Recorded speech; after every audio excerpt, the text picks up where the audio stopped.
Recién hace un par de semanas asumió la nueva rectoría de la Universidad Austral de Chile. Una casa de estudios que bien sabemos tiene su origen en Valdivia, pero que está presente en Puerto Montt, también en la zona de Coyhaique. Y Egon Montesinos fue electo como tal. Probablemente a muchos les resultará conocido el nombre, sobre todo en la región de Los Ríos, porque fue intendente de esa zona. Claro, en el mundo también académico. Por eso lo tenemos en esta oportunidad acá en la región de Los Lagos, porque queremos conocer cómo está probablemente la casa de estudios superiores más tradicional desde Concepción hacia el sur y que ha tenido problemas también desde el punto de vista financiero, bien lo sabemos. Egon, gracias por estar con nosotros, evidentemente con un gran desafío asumir la Universidad Austral en este periodo, en estos tiempos y en esta crisis, podríamos decir, que han vivido durante los últimos años. ¿Cómo se siente aquello? ¿Cómo es el desafío principal? Bueno, primero muchas gracias por la invitación, Juan. Estoy feliz de estar acá en Puerto Montt, en la sede de nuestra Universidad Austral, acá en la capital de la región de Los Lagos. Y bueno, estamos expectantes de, yo diría, de ya tomar control del ritmo de la universidad. En campaña pudimos conocer cómo funciona, cómo estaba funcionando, los desafíos que tenía eran ampliamente conocidos, pero ya hoy día en otro rol ya estamos tomando un poco el control, se podría decir, de la administración de la, como tú muy bien lo dices, la principal universidad tradicional pública del sur austral. Ahora, ¿cuál es la fotografía con la que ustedes se encuentran, entendiendo aquello y entendiendo también las dificultades económicas? Había una deuda de 60.000 millones de pesos en algún momento, al menos eso fue lo que dijo la Superintendencia de Educación Superior. Y se hizo todo un plan de trabajo durante los últimos años y que generó mucha incertidumbre en Valdivia. Yo recuerdo por vez primera declaraciones de autoridades políticas, de autoridades parlamentarias, de las fuerzas vivas de la ciudad, que era la vez primera que la UACH tenía ese tipo de problemas. ¿Cuál es la fotografía hoy día, ya a junio de 2025? Mira, la deuda era un poquito mayor. Yo diría que comenzó la crisis con una deuda superior a los 97.000 millones de pesos, hace poco más de 2 años. Y hoy día, dado que la deuda, como fue originada por 4 créditos, 3 de los cuales son en UF, y desde el 2018, cuando se pide estos créditos en UF, a hoy día la UF prácticamente está casi llegando a los 40.000 pesos, y hoy día nuestra deuda está cercana a los 87.000 millones de pesos, es decir, ha bajado poco porque las amortizaciones la están viviendo los créditos y los esfuerzos que se han hecho en la universidad por equilibrar financieramente a la universidad con medidas que han sido muy dolorosas, ampliamente conocidas algunas. Ha sido un trabajo importante que ha hecho la universidad, que han hecho quienes me han, los rectores anteriores en realidad, pero esa tarea no está terminada. Es una tarea que nosotros tenemos que continuar, la comunidad universitaria lo sabe, nosotros lo planteamos así en el periodo de campaña, y tenemos que hacer esfuerzos por mantener estable la operación. Lo que hoy día, mira, estamos en abril del próximo año termina el plazo del plan, el plazo legal que establece el plan de recuperación. Quedan poco más de 9 meses para que termine ese plan, y la principal tarea es demostrar que nosotros somos lo suficientemente autónomos para garantizar a la superintendencia la sostenibilidad financiera de la universidad. Por lo tanto, esa tarea, que ha sido muy ardua, yo lo que sí diría es que la etapa más dura sí pasó, pero todavía estamos en una etapa compleja. La universidad no puede descuidar. ¿Está en una etapa de crisis aún la universidad? O sea, mientras no, a ver, para hacerlo súper objetivo, mientras no terminemos el plan de recuperación, nosotros vamos a estar en crisis. La crisis de la universidad tiene hoy día un instrumento legal que nos está orientando, que se llama plan de recuperación. Esa es la expresión de la crisis. Por lo tanto, mientras no terminemos bien el plan de recuperación ante la Superintendencia de Educación Superior y ante la Subsecretaría de Educación Superior, nosotros no podemos decir que hemos salido de la crisis. Es una cuestión simbólica, de relato, de narrativa, si tú quieres, que no puede salir de nuestra narrativa universitaria, porque si sale de la narrativa universitaria se instala un estado de normalidad, y nosotros no estamos en una situación de normalidad. Muy por el contrario, mientras no termine el plan de recuperación, que va a ser una clara señal, un claro indicador de salud financiera de la universidad, recién ahí podemos comenzar a hablar de una etapa de la Universidad Austral recuperando cierto grado de autonomía, al menos sin el instrumento legal que se llama plan de recuperación. Ahora, ¿qué significa esto en términos reales? ¿Ya los despidos terminaron? ¿Cuánta gente tuvo que salir un poco para regular, sin duda, la carga financiera, sin duda, lo que significan los costos de una organización tan grande como la universidad? Mira, se estima que desde que comenzó la crisis, que fue por ahí entre 2021 y 2022, se han ido 700 personas aproximadamente. Y digo, se han ido 700 personas por distintas razones, entre personal de administración y servicios, académicos y académicas, se han desvinculado, se han optado por nuevos horizontes laborales, se ha llegado a mutuo acuerdo con estas personas, o no han renovado sus contratos, o simplemente han optado por nuevas ofertas laborales.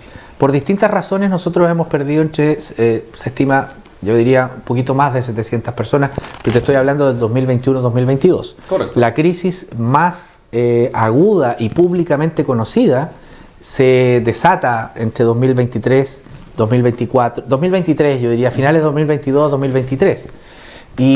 Pero esto venía de ya 2021-2022. Ahora, frente a tu pregunta, Juan, de si han terminado, si no se va a despedir a las personas, y esto lo dije previo a ser rector y lo vuelvo a ratificar. Ninguna institución pública o privada puede decirle a los trabajadores no vamos a despedir personas. Lo que una institución pública y privada tiene que señalar es que hay momentos en donde se hacen evaluaciones del personal bajo criterios universalmente conocidos y aceptados por una institución pública o privada. Eso es lo que estamos promoviendo, porque si yo digo, no, ya se acabaron los despidos, pero resulta que tenemos una persona que no está cumpliendo con su convenio de desempeño, que no está cumpliendo los estándares que nos establecimos para evaluar al personal académico, o que comete una falta grave que implica desvincular a una persona.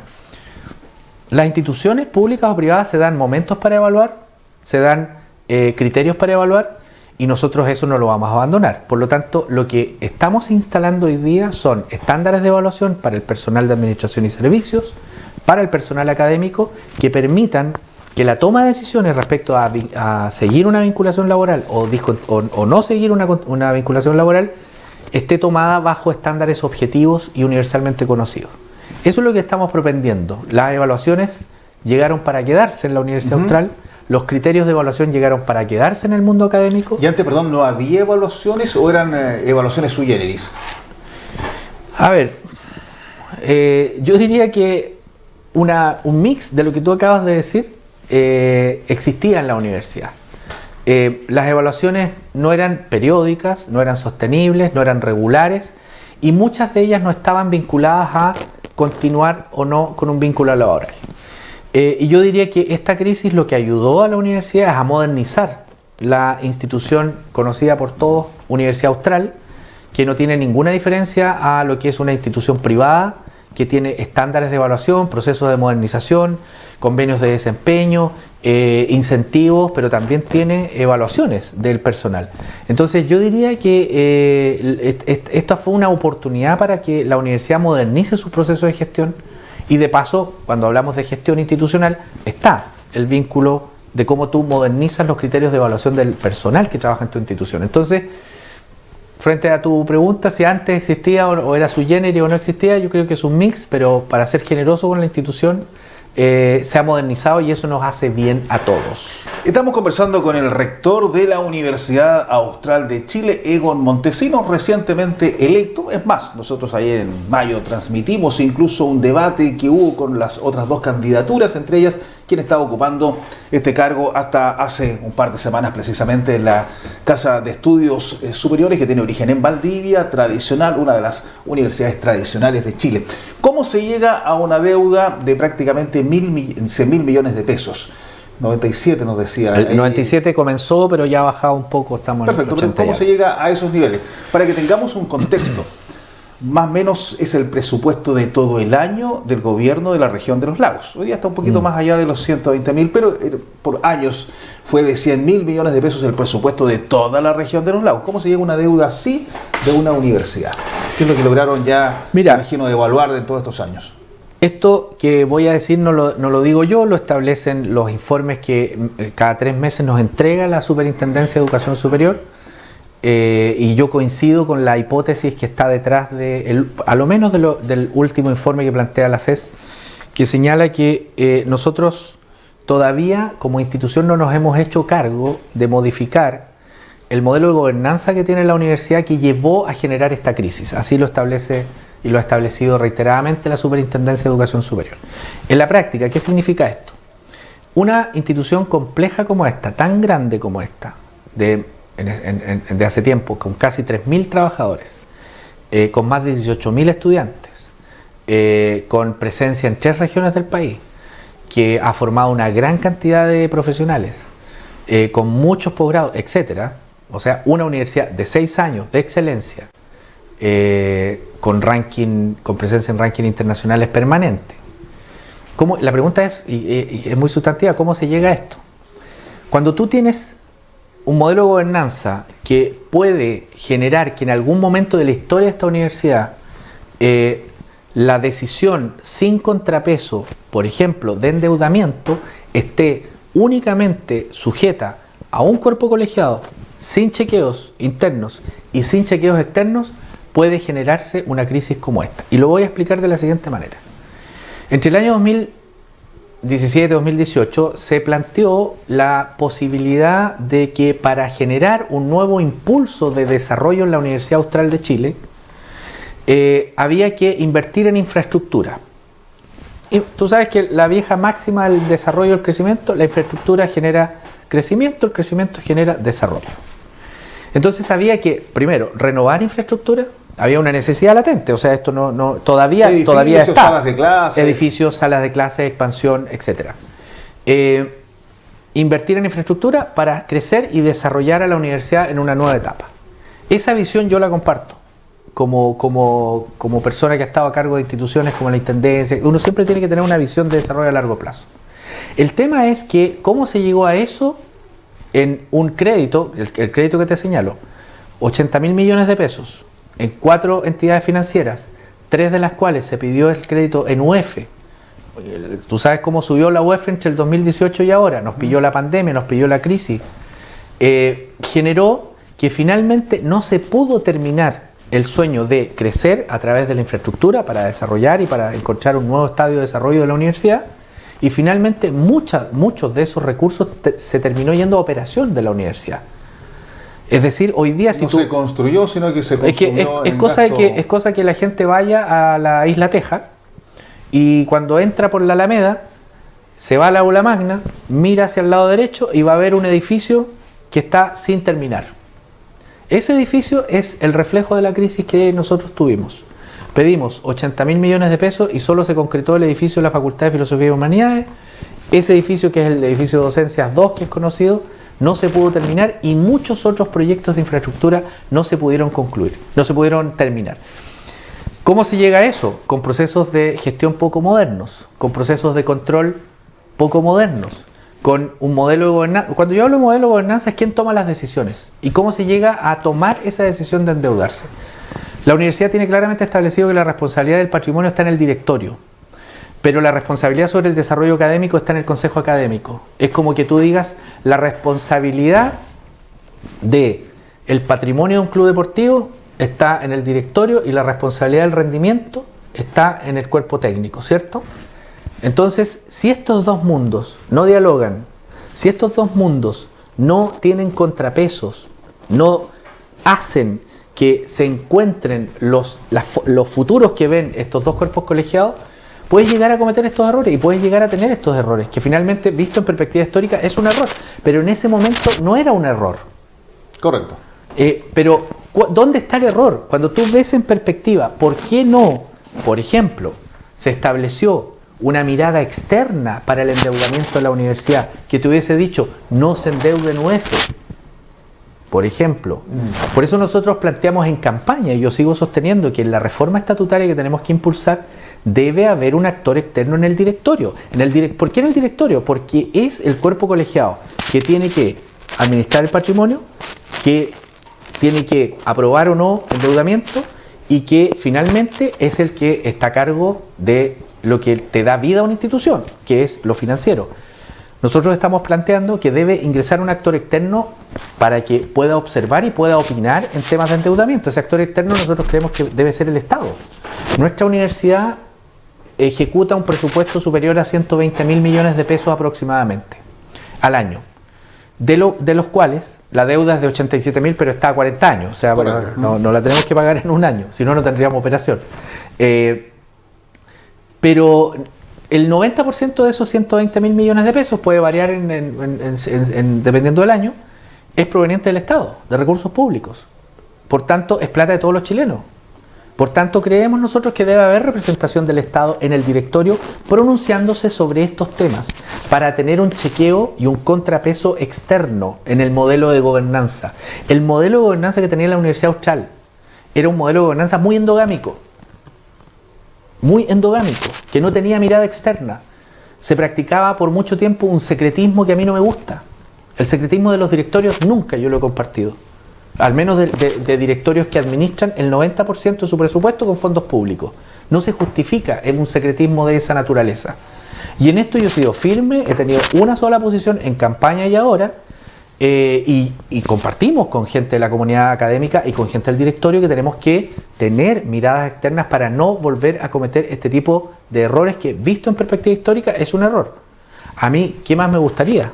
Tener hoy día las arcas estables, sin deuda, para poder tener una inversión en esa. La operación de estos 120.000 millones al año, ¿en qué se van los recursos dentro de la universidad? Bueno, yo diría que, a ver, la crisis comenzó con casi el 80% del presupuesto en gasto del personal.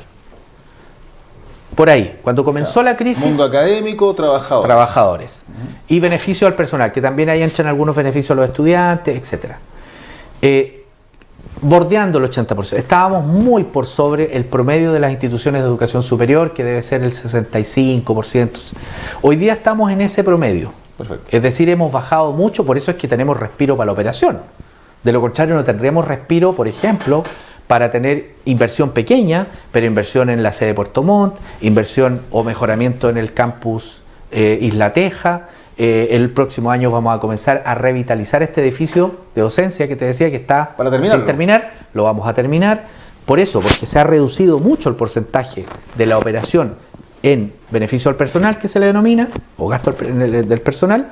Estamos en el promedio, yo diría, del sistema de educación superior. ¿Qué pasa con las otras sedes? Con Puerto Montt, por ejemplo, donde se instala durante esta semana, ya la tercera semana de rectoría, y lo que es el campus de Coyhaique, el campus Patagonia.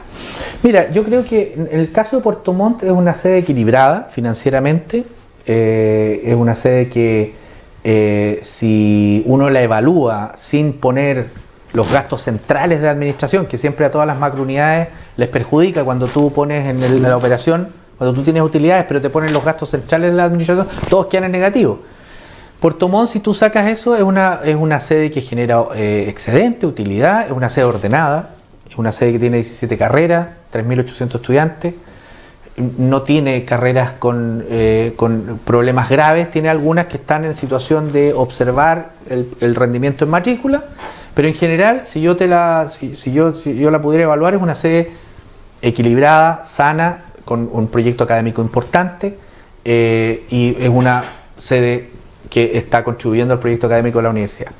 Coyhaique tiene otra historia, y Coyhaique tiene otro tratamiento. Coyhaique es una sede que nosotros tenemos que observar. En este último informe de la CES, explícitamente se nos pide que tomemos medidas, y tenemos que hacernos cargo de eso. ¿Pero es deficitaria? Tiene una deuda acumulada de 1.000 millones de pesos, es deficitaria. Además que Coyhaique tiene la particularidad que hoy día, a pesar de que la Universidad de Aysén está con administrador provisional, está con una inversión en infraestructura al frente de la Universidad Austral, al frente, esto de decir al frente no es al frente de donde estamos nosotros, está construyendo su campus con una inversión cercana a los 15 millones de dólares. ¿Quién está construyendo el campo al frente? El Ministerio de Educación, sí, la Universidad de ICN estatal. Frente a eso nosotros no podemos competir. Y esta es una realidad que nosotros como universidad, yo no he cambiado de opinión de esto.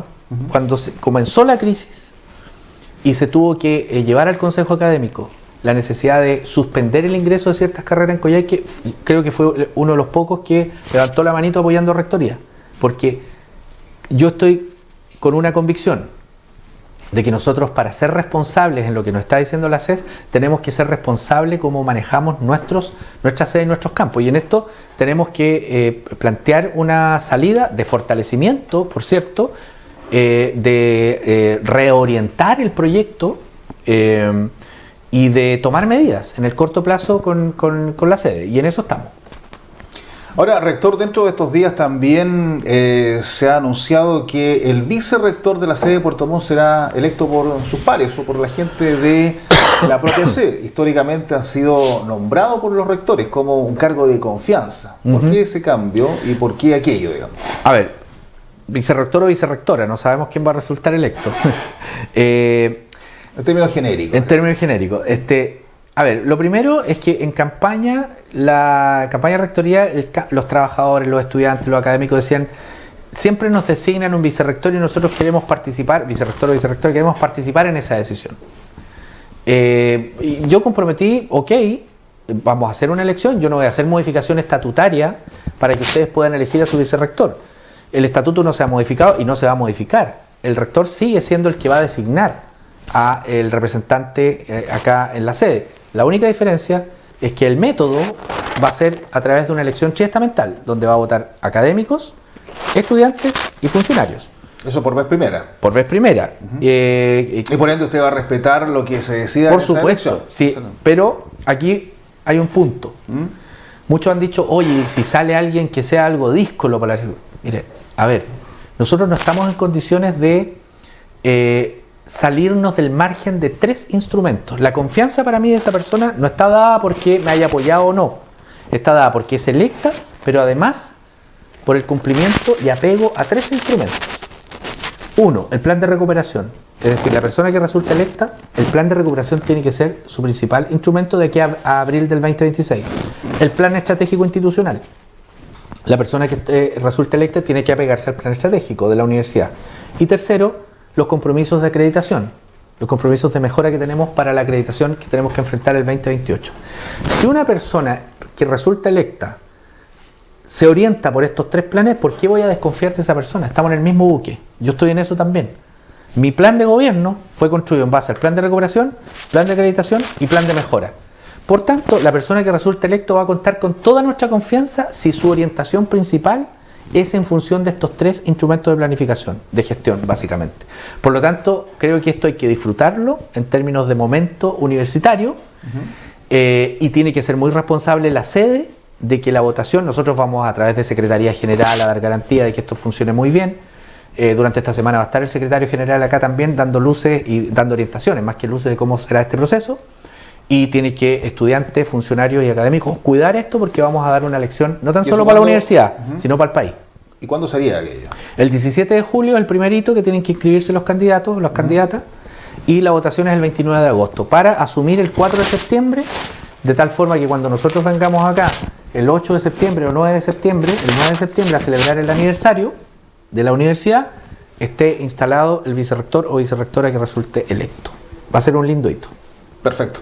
Bien, pues podríamos estar hablando mucho más acerca de lo que significa... Habrá hablado de mi pueblo, además. De Pichirropulli. De Pichirropulli. Ahí cerca de Pahillaco, estábamos hablando fuera de cámara. A propósito también de la experiencia como intendente, porque claro, desde el punto de vista académico usted es doctor, siempre en el área de las ciencias sociales, y claro, como intendente, es decir, cargo de responsabilidad política, administrativa, antes de que se eligiesen los gobernadores, estuvo entre el año 2014 y 2017, si no me equivoco, ¿no? Y antes de eso trabajé en la Universidad de los Lagos. O sea, conoce bastante el panorama del sur, en Osorno, en Valdivia. ¿Cuál es el gran desafío? Que lo tiene que resumir en un minuto. En un minuto es hacernos cargo del plan de recuperación y luego la acreditación. Te lo puedo decir en 10 segundos. Aquí en mi cabeza y en el horizonte está terminar bien el plan de recuperación, cuidar la sostenibilidad financiera y enfrentar la acreditación al 2028. Ese es el principal desafío. La acreditación de la Universidad Austral ha sido por 6 años durante los últimos tiempos. Y recuerdo que en la última hubo voces, incluso fueron a apelar, porque querían que fuese de 7 años. Consideraron que fue injusta, yo recuerdo. Así es, nosotros vamos por mantener la acreditación. Por los 6 años. Así es, vamos a hacer todo lo posible por mantener nuestra acreditación. Bien, pues ha sido la conversación con Egon Montesinos, el nuevo rector de la Universidad Austral de Chile, y que durante esta semana precisamente se encuentra en Puerto Montt y viendo y vislumbrando lo que será probablemente también un hecho inédito dentro de lo que es el gobierno de las universidades. Un vicerrector o vicerrectora elegido, pero no solo por los académicos, sino también por los trabajadores y los estudiantes de esta casa de estudios ubicada en el sector de Peyuco. No nos queda más que agradecerle a Egon. Muchas gracias, y por supuesto a ustedes por estar junto a la televisión regional aquí en el sur austral de Chile. Hasta pronto.